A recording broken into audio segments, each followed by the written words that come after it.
हुलाकी राजमार्गमा रुख कटान कार्य सुरु। चिनिया सहयोगको 40 थान भेन्टिलेटर एक हप्ताभित्र तातोपानी नाकामा आइपुग्ने। 500 माइक्रोनदेखि 800 माइक्रोनसम्म मोटाई भएको क्लियर प्लास्टिक रोल छ भने राष्ट्रिय आविष्कार केन्द्रलाई दिन महावीर पुनको अनुरोध। अमेरिकाबाट द भोइस अफ नेपालमा भाग लिनकै लागि नेपाल आएका किरण चर्चामा पत्रकार रवि लामिछानेले सामाजिक सञ्जाल फेसबुक मार्फत यस्तो महत्त्वपूर्ण जानकारी दिए। असार मसान्तसम्म 4.25 अर्ब लिटर अक्सिजन आवश्यक। चितवनमा 86 चिकित्सक र स्वास्थ्यकर्मी संक्रमित। सगरमाथा आरोहणमा कुनै स्वास्थ्य जोखिम छैन। पर्यटन मन्त्रालयको भनाई अक्सिजन सिलिन्डर लिन वाइट बडी जहाज सोमबार बेजिङ जाने। ओलीलाई असफल पार्न देउबा दहाल सहमति। खोप खरिदमा चलखेल आफ्नो जिम्मेवारी होइन भन्दै स्वास्थ्य मन्त्रालयद्वारा पन्छिने प्रयास।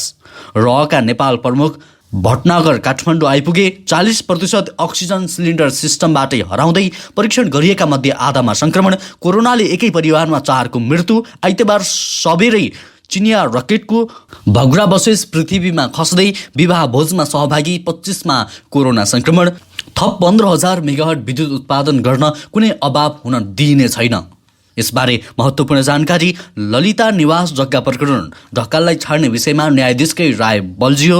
होम आइसोलेसनमा रहेकालाई औषधि र सिलिन्डर पुर्याउँदै मेचीनगर। क्षमताभन्दा तेब्बर कैदीबन्दीले संक्रमणको जोखिम। आजदेखि उदयपुरमा पूर्ण निषेधाज्ञा। नारायणी अस्पतालको एक्सरे मेसिन बिग्रदा संक्रमित बाहिर एक्सरे गराउन बाध्य। गैँडा मारुको आरोपमा 1 जना पक्राउ। दर्शक वृन्द नमस्कार। युट्युब च्यानल इन्फो खबरमा तपाईलाई हार्दिक स्वागत छ। आज पनि हामी केही महत्त्वपूर्ण समाचारको साथमा उपस्थित भइसकेका छौँ। पुरा समाचार हेर्न र लाइक, कमेन्ट र सेयर गर्न नबिर्सिनुहोला। दर्शकवृन्द, महामारीका बेलामा नागरिकको जीवधनको रक्षा गर्ने पहिलो दायित्व सरकारको हो। कोरोना महामारीमा जुटिरहेका नागरिकको जीवन रक्षाका लागि सरकारले धेरै पहल गर्नुपर्ने भए पनि सरकार त्यस जिम्मेवारीबाट पन्छिन खोजिरहेको छ। जनतालाई निशुल्क दिन सकिने खोप आयात रोकिएपछि खोप अभियान नै प्रभावित भएको छ। स्वास्थ्य मन्त्रालय र प्रधानमन्त्री कार्यालय बीच कुरा नमिल्दा प्रभावित भएको खोपभित्रको चलखेल बिस्तारै सतहमा आउन थालेको छ। केही दिनअघि स्वास्थ्य मन्त्री हृदय त्रिपाठीले कोरोना विरुद्ध आवश्यक खोप प्रधानमन्त्री निकट विदेशी खोप कम्पनीका स्थानीय कमिसन एजेन्टका कारण ल्याउन समस्या भएको खुलासा गरेका थिए। दर्शकवृन्द, यस विषयमा तपाईँले नेपाल सरकारले के भन्न चाहनुहुन्छ कृपया कमेन्टमा जानकारी गराउनुहोला। त्यसैगरी पत्रकार तथा सञ्चारकर्मी रवि लामिछानेको विषय र पत्रकार रवि लामिछानेले सामाजिक सञ्जाल फेसबुकबाट यस्तो महत्त्वपूर्ण जानकारी दिनुभएको छ। बिहान 7 देखि भोलिपल्ट बिहान 2 बजेसम्म सञ्चालनमा रहेको हाम्रो हेल्प डेस्कमा आइसियु, भेन्टिलेटर र अक्सिजनका लागि निरन्तर फोनहरू आइराखेका छन्। मैले आजसम्म यस्तो निरीह भएको कहिले पनि महसुस गरेको थिएन। तर नआत्तिनुहोला, आज साँझसम्ममा हामी विशेष जानकारी गराउने प्रयासमा छौँ। आफूले जानेकै क्षेत्रबाट आफूले सकेको सहयोग गर्ने प्रयासमा छौँ। मात्र विपन्न जनताको ज्यान बचाउने प्रयास स्वरूप हामी केही उपायबारे जानकारी दिँदैछौँ। प्रतीक्षा गर्नुहोस्, हामी पनि छौँ भनेर सामाजिक सञ्जालमा लेख्नु भएको छ। त्यसैगरी अब अर्को समाचार। सरकारले आगामी असार मसान्तसम्म झन्डै 4 अर्ब लिटर अक्सिजन खपत अनुमान गरेको छ। स्वास्थ्य तथा जनसङ्ख्या मन्त्रालयका अनुसार 60,035 संक्रमितका लागि 3 अर्ब 85 करोड 32 लाख 97,617 सिलिन्डर खपत हुन्छ। मेडिकल अक्सिजन तथा आवश्यकता निर्धारण सम्बन्धी मापदण्ड 2078 जारी गर्दै मन्त्रालयले यस्तो अनुमान गरेको हो। यसैबीच आइसियु र भेन्टिलेटरका कोरोना संक्रमितहरूलाई दैनिक 14,000 लिटर अक्सिजन आवश्यक पर्ने देखिएको छ। यो खबर आजको नागरिक दैनिकमा छापिएको छ। त्यसैगरी अब महावीर पुनको प्रसङ्ग। राष्ट्रिय आविष्कार केन्द्रका अध्यक्ष महावीर पुनले आज सामाजिक सञ्जाल फेसबुकबाट एक आह्वान गर्नुभएको छ। अर्जेन्ट अनुरोध भन्दै कोही व्यापारीसँग 500 माइक्रोनदेखि 800 माइक्रोनसम्म मोटाई भएको क्लियर प्लास्टिक रोल छ भने आविष्कार केन्द्रलाई 98 415 92 361 मा तुरन्त फोन गर्नुहोला। सो प्लास्टिक प्रयोग गरेर तल फोटोमा देखाइए जस्तै कोरोना वार्ड र आइसियुमा काम गर्ने स्वास्थ्य कर्मीहरूले टाउकोमा लगाउने हुड बनाउन खोजेको हो। यसले स्वास्थ्य कर्मीहरूलाई टाउकोमा लगाउने हुड बनाएर धेरै नै सुरक्षित बनाउने हाम्रो लक्ष्य रहेको छ। राष्ट्रिय आविष्कार केन्द्रले यस्तो हुड बनाएर पहिलेदेखि नै वितरण गर्दै आइरहेको छ। धन्यवाद भनेर आज सामाजिक सञ्जाल फेसबुकबाट एक आह्वान गर्नुभएको छ। त्यसैगरी किरण गजमेर पछिल्लो समय निकै चर्चामा छन्। कारण हो द भोइस अफ नेपाल सिजनमा उनले दिएको प्रस्तुति। ब्लाइन्ड राउन्डमा 4 जना जजले आफूतिर घुमाउन सफल गजमेरले शुक्रबार ब्याटल राउन्डमा समेत उत्कृष्ट प्रस्तुति दिँदै नकआउट राउन्डमा प्रवेश गरेका छन्। द भोइस अफ नेपालमा सहभागी हुनु अगाडि समेत उनले केही गीतहरू बजारमा ल्याइसकेका थिए। लामो समयदेखि अमेरिकामा बसोबास गर्दै आएका गजमेर भन्छन्, म जहाँ रहे पनि नेपाली गीत सङ्गीत प्रतिको माया कहिल्यै कम भएन। रियालिटी शोमा सहभागी हुनका लागि नेपाल आएका उनी नेपाली गीत सङ्गीतमा केही गर्ने चाहना भएकाले सम्पूर्ण गीत सङ्गीत प्रेमीहरूलाई भोटिङ गरेर सहयोग गरिदिन समेत आग्रह गरेका छन्। उनका ठुली ठुली छपक्कै मै बनाउला, माली, समाउ, हात मेरो लगायतका गीतहरू बजारमा आइसकेका छन्। त्यसैगरी चिनिया अनुदानको 400 थान अक्सिजन सिलिन्डर र 10 थान भेन्टिलेटर हवाई मार्गबाट नेपाल ल्याइए लगत्तै चीनले थप 40 थान भेन्टिलेटर लगायतका स्वास्थ्य सामग्रीहरू सहयोग गर्ने भएको छ। परराष्ट्र मन्त्रालयका अनुसार चिनिया सहयोगमा 40 थान भेन्टिलेटर र 20 थान अटोमेटेड एनालाइजर, 10 थान डिआर मेसिन र 20 थान पोर्टेबल अल्ट्रासाउन्ड र 30 थान एनेस्थेसिया मेसिन उपलब्ध गराउँदैछ। यी स्वास्थ्य सामग्रीहरू 1 हप्ताभित्र तातोपानी नाकामा आइपुग्ने मुख्य सचिव नेतृत्वको कोभिड-19 सहजीकरण समितिले जनाएको छ। समितिका अनुसार चिनिया अनुदानको स्वास्थ्य सामग्रीको 400 थान अक्सिजन सिलिन्डर र 10 थान भेन्टिलेटर भने हवाई मार्ग हुँदै नेपाल ल्याइनेछ। ती सामग्री लिन नेपाल वायु सेवाको वाइड बडी जहाज 27 गते बेजिङ क्यापिटल्स एयरपोर्ट प्रस्थान गर्ने भएको छ। सो जहाज भोलिपल्ट बिहान 2:35 बजे नेपाल आइपुग्ने भएको छ। त्यसैगरी चिनिया रकेटको भग्रावशेष पृथ्वीमा खस्ने भएको छ। वैज्ञानिकहरूका अनुसार आइतबार सबेरै चिनिया रकेटको भग्रावशेष पृथ्वीमा प्रवेश गर्ने भएको छ। लङ मार्च 5 को वी रकेटको मुख्य भाग खस्न लागेको हो। गएको महिना चीनको नयाँ अन्तरिक्ष केन्द्रको स्थापनाका लागि प्रक्षेपण गरिएको रकेटको अंश खस्न लागेको हो। 18 टन तलको रकेट भग्रावशेष पृथ्वीको वायुमण्डलमा आउन लागेको केही दशक यताकै पहिलो घटना हो। अमेरिकाले बिहिबार रकेटको भग्नावशेषलाई त्यसैगरी चिनिया रकेटको भग्नावशेष पृथ्वीमा खस्ने भएको छ। वैज्ञानिकहरूका अनुसार आइतबार सबेरै चिनिया रकेटको भग्नावशेष पृथ्वीमा प्रवेश गर्नेछ। लङ मार्च 5B रकेटको मुख्य भाग खस्न लागेको हो। गएको महिना चीनको अन्तरिक्ष केन्द्रको स्थापनाका लागि प्रक्षेपण गरिएको रकेटको अंश खस्न लागेको हो। 18 टन तौलको रकेट भग्नावशेष पृथ्वीको वायुमण्डलमा आउन लागेको केही दशक यताकै पहिलो घटना हो। अमेरिकाले बिहिबार रकेटको भग्नावशेषलाई नियालिरहेको तर त्यसलाई आक्रमक गर्ने कुनै पनि योजना नरहेको बताएको थियो। अमेरिकी रक्षा मन्त्री लोयड अस्टिनले भनेका छन्, कसैलाई पनि हानि नगर्ने क्षेत्रमा भग्नावशेष खस्ने अपेक्षा छ। समुद्र वा त्यस्तै प्रकारको अरू कुनै स्थानमा खस्ने अपेक्षा गरिएको छ। त्यसैगरी कैलालीको बसन्ता वनमा हुलाकी राजमार्ग विस्तारका लागि रुख कटान कार्य सुरु भएको छ। रुख काट्ने कामको थालनीसँगै सो निर्माणाधीन राजमार्गको कामले पनि गति लिने भएको छ। वनको कानुनी अडचनका कारण 2 किलोमिटर सडकमा हुलाकी राजमार्गको काम रोकिएको थियो। 10 दिनसम्ममा रुख काट्ने काम सम्पन्न गरेर राजमार्ग निर्माणको काम अघि बढाइने हुलाकी राजमार्ग आयोजनाका इन्जिनियर पदम मजैले बताए। बसन्ता वन क्षेत्रमा पर्ने 18 किलोमिटर मध्ये 16 किलोमिटर सडक खण्डमा कालो पत्रे गर्ने काम सम्पन्न भइसकेको आयोजना कार्यालयले जनाएको छ। कैलाली गाउँपालिकाको बैजपुरदेखि बसन्ता सब डिभिजन वन कार्यालयसम्म बाँकी रहेको 2 किलोमिटरमा राजमार्ग विस्तारका लागि रुख कटानको कार्य अगाडि बढाइएपछि आयोजनाको काम अघि बढेको हो। त्यसैगरी संस्कृति पर्यटन तथा नागरिक उड्डयन मन्त्रालयले सगरमाथा आधार शिविरमा कुनै पनि स्वास्थ्य जोखिम नरहेको जनाएको छ। वसन्तयामको जारी सगरमाथा आरोहणमा संलग्न केही आरोहीमा कोभिड-19 संक्रमण देखिएको भनी विभिन्न सञ्चार माध्यममा प्रकाशित समाचारप्रति मन्त्रालयले गम्भीर ध्यान आकर्षण गराउँदै विज्ञप्ति निकालेर प्रचार गरिए जस्तो सगरमाथामा कुनै पनि जोखिम नरहेको प्रश्न पारेको छ।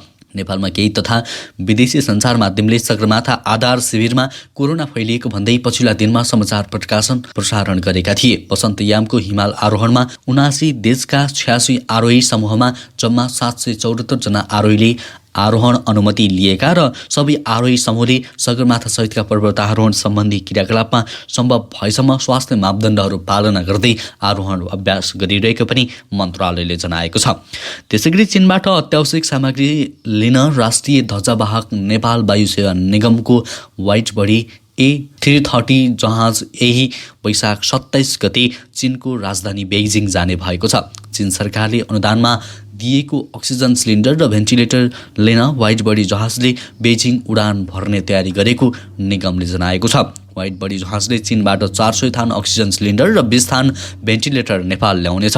यस परियोजनाका लागि निगमले व्हाइट बडी जहाज सोमबार बिहान 11:30 बजे बेइजिङ प्रस्थान गर्ने र भोलिपल्ट अपराह्न 2:35 बजे त्रिभुवन अन्तर्राष्ट्रिय विमानस्थलमा अवतरण गर्नेछ।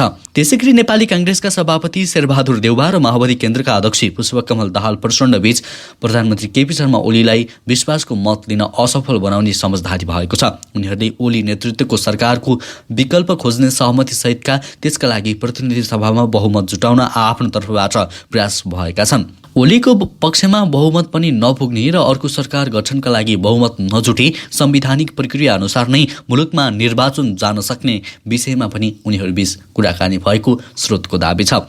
माओवादी केन्द्रका अध्यक्ष दाहाल देउवालाई भेट्न शुक्रबार उनकै निवास पुगेका थिए। त्यसैगरी अक्सिजन उद्योगहरूले उत्पादन गरेका सिलिन्डरहरूमध्ये 40% सिलिन्डर सिस्टमबाटै हराउने र चोरी हुने गरेको छ। पछिल्लो समय कोरोना संक्रमण बढ्दै गर्दा नेपालमा उत्पादित सिलिन्डर भारततर्फ पनि चोरी निकासी हुने गरेको छ। काठमाडौँ उपत्यका लगायत देशभरका जिल्लाहरूमा माग अनुसारको अक्सिजन आपूर्ति हुन नसकेको बेला अक्सिजनको कालोबजारी बढेको छ। यति बेला अस्पतालहरूमा सामान्य अवस्थाभन्दा 2 गुणादेखि 5 गुणासम्म अक्सिजनको माग बढेको छ। अक्सिजनको माग ह्वात्तै बढेपछि कोभिडका बिरामीहरूलाई अस्पतालहरूले पनि महँगो दरमा अक्सिजन बिक्री गर्न थालेका छन्। अस्पतालहरूमा अक्सिजनको अभाव भएको गुनासो बढेपछि सरकारले गोप्य रूपमा निगरानी बढाएको छ। त्यसैगरी कोरोना भाइरस संक्रमणका कारण नेपालगञ्जमा एकै परिवारका 4 जनाले ज्यान गुमाएका छन्। पूर्व राष्ट्रिय क्रिकेटर जाहिर अहमद, उनकी एक बहिनी र 2 दाइको मृत्यु भएको हो। नेपालगञ्ज 3 सुनार मन्दी टोलका 42 वर्षीय जाहिरको बुधबार बेलुका 7 बजे भेरी अञ्चल अस्पतालमा उपचारका क्रममा मृत्यु भएको हो। त्यही अस्पतालमा उनका राइलो दाई एजाजको बिहिबार बेलुकी 7 बजे र काइरो दाई इम्तियाजको शुक्रबार बिहान 10:30 बजे ज्यान गएको हो। हट्टाकट्टा थिए, अचानक बिरामी भएर अस्पताल गएका थिए, फर्किएनन्। छिमेकी हज सकिरले भने उनका अनुसार 7 दाजुभाइ सबै संयुक्त परिवारमा बस्दै आएका थिए। परिवारमा अन्य पनि सङ्क्रमित छन्। तीमध्ये कोही घरमै आइसोलेसन र केही अस्पतालमा उपचाररत रहेका छन्। घरमा उनीहरूकी वृद्ध आमा छिन्। जाहिरकी बहिनीले भने भारतको रूपडियामा कोरोना संक्रमणले मृत्यु भएको, उनको भारतमा बिहे भएको थियो। त्यसैगरी बागलुङ जिल्लाको बडीगाड गाउँपालिका 4 जलजलाका 25 जनामा बुधबार एकैसाथ कोरोना पुष्टि भएको छ। उनीहरू सबै विवाह भोजमा सहभागी भएको पाइएको छ। संक्रमित भएका अधिकांश केही दिन अगाडि सोही गाउँमा भएको एक विवाह समारोहमा सहभागी भएका थिए। गाउँमा कोरोना संक्रमणको शङ्कास्पद बिरामी बढ्न थालेपछि गाउँपालिकाले PCR परीक्षण गरेको थियो। बिहिबार गाउँका 29 जनाको स्वाब परीक्षण गरिएकोमा शुक्रबार 25 जनामा कोरोना संक्रमण पुष्टि भएको हो। यदि धेरैजनामा संक्रमण देखिनु स्थानीयवासीको हेलचक्राइ रहेको गाउँपालिकाका स्वास्थ्य शाखा संयोजक चुडामणी कडेलले जानकारी दिनुभयो। ललिता निवास जग्गा प्रकरणमा मुख्य बिचौलिया शोभाकान्त ढकालको मुद्दामा 2 न्यायाधीशको राय बाजिएपछि पुनः इजलासमा गरिएको छ। न्यायाधीश ईश्वर प्रसाद खतिवडा र आनन्द मोहन भट्टराईको संयुक्त इजलासमा भएको सुनवाईमा ढकाललाई छाड्ने विषयमा 2 न्यायाधीशको फरक मत आएपछि मुद्दा पूर्ण इजलासमा सुनवाई हुने भएको हो। न्यायाधीश खतिवडाले ढकाललाई 3 करोड रुपियाँ लिएर धरोटीमा छाड्ने आदेश दिएका छन् भने न्यायाधीश भट्टराईले मुद्दा अन्तिम किनारा नलागुन्जेल थुनामै राख्नुपर्ने आदेश लेखेका छन्। उनीहरूको राय बाजिएसँगै अब ढकाल पूर्वपक्षका लागि थुनामै रहनेछन्। यो मुद्दा 3 जनाभन्दा बढी न्यायाधीशको इजलासमा सुनवाई हुनेछ। त्यसैगरी जिल्लामा कोरोना रोकथामका लागि खटिएका चिकित्सक र स्वास्थ्यकर्मी सङ्क्रमित हुन थालेका छन्। कोरोनाको दोस्रो लहरसँगै जिल्लाका अस्पतालहरूमा कार्यरत चिकित्सक, नर्स, स्वास्थ्यकर्मी र कर्मचारी गरी 86 जनामा सङ्क्रमण भएको स्वास्थ्य कार्यालय चितवनले जनाएको छ। कार्यालयका जनस्वास्थ्य अधिकृत गीताञ्जली ढकालका अनुसार भरतपुर अस्पतालमा 22, चितवन मेडिकल कलेजमा 22, पुरानो मेडिकल कलेजमा 19, बीपी कोइराला मेमोरियल क्यान्सर अस्पतालमा 16 जना रहेका छन्। यस्तै बगौडा अस्पताल, माडी राप्ती अस्पताल, भण्डारा, बकुलहर अस्पताल, रत्ननगर, कालिकानगर अस्पताल लगायतका अस्पतालहरूमा चिकित्सक, स्वास्थ्यकर्मी 7 जना सङ्क्रमित भएको उहाँले जानकारी दिनुभयो। त्यसैगरी भारतीय खुफिया एजेन्ट रहका नेपाल प्रमुख काठमाडौँ आइपुगेका छन्। राघव प्रसाद भटनागर शुक्रबार नेपाल आइपुगेका हुन्। उनले 8 दिनपछि आफ्नो कार्यभार सम्हाल्ने भारतीय दूतावास स्रोतले जनाएको छ। रहका नेपाल प्रमुख अभिजित अल्दरको कार्यकाल सकिएपछि भटनागर नियुक्त भएका हुन्। दूतावासको कन्सुलर विङमा बसेर उनले जिम्मेवारी सम्हाल्नेछन्। त्यसैगरी 29वटा जलविद्युत आयोजनाले वार्षिक 1% ब्याज दरमा पुनर्कर्जा पाएका छन्। ऋणको ब्याज समेत तिर्न नसक्ने अवस्थामा पुगेका रुग्ण जलविद्युत आयोजनालाई सफल बनाउन पुनर्कर्जाको व्यवस्था गरिएको विद्युत नियमन आयोगका अध्यक्ष दिल्ली बहादुर सिंहले जानकारी दिए। आयोगको दोस्रो स्थापना दिवसको अवसरमा उनले थप 15,000 विद्युत उत्पादन गर्ने राष्ट्रिय आकाङ्क्षा पूरा गर्न आफूहरूले प्रयास गरिरहेको पनि बताएका छन्। त्यस्तै उनले 36वटा विद्युत सम्बन्धी कम्पनीको शेयर संरचनामा परिवर्तन गर्न पुनर्स्वीकृति दिएको जानकारी दिएका छन्। यसैबीच आयोगले गएको असार 1 गतेदेखि लागू हुने गरेर 5% देखि 50% विद्युत महसुल दर घटाउने निर्णय गरेको छ। त्यस्तै अति विभिन्न समुदायतर्फ केही मात्रामा राहतको महसुस गराउन बाँकी 10 युनिटसम्मको विद्युत निःशुल्क दिने निर्णय समेत भएको आयोगले जनाएको छ। हवस् त दर्शकवृन्द, अहिलेलाई केही महत्त्वपूर्ण समाचार तथा जानकारीहरू यति नै। पल पलको न्युज अपडेटका लागि हामीलाई सब्सक्राइब गर्नुहोला र लकडाउनको पछिल्लो अवस्थाबारे पनि हामी तपाईँलाई जानकारी गराउँदै जानेछौँ। अहिलेलाई भने म लगायत हाम्रो सम्पूर्ण टिमलाई बिदा दिनुहोस्। नमस्कार।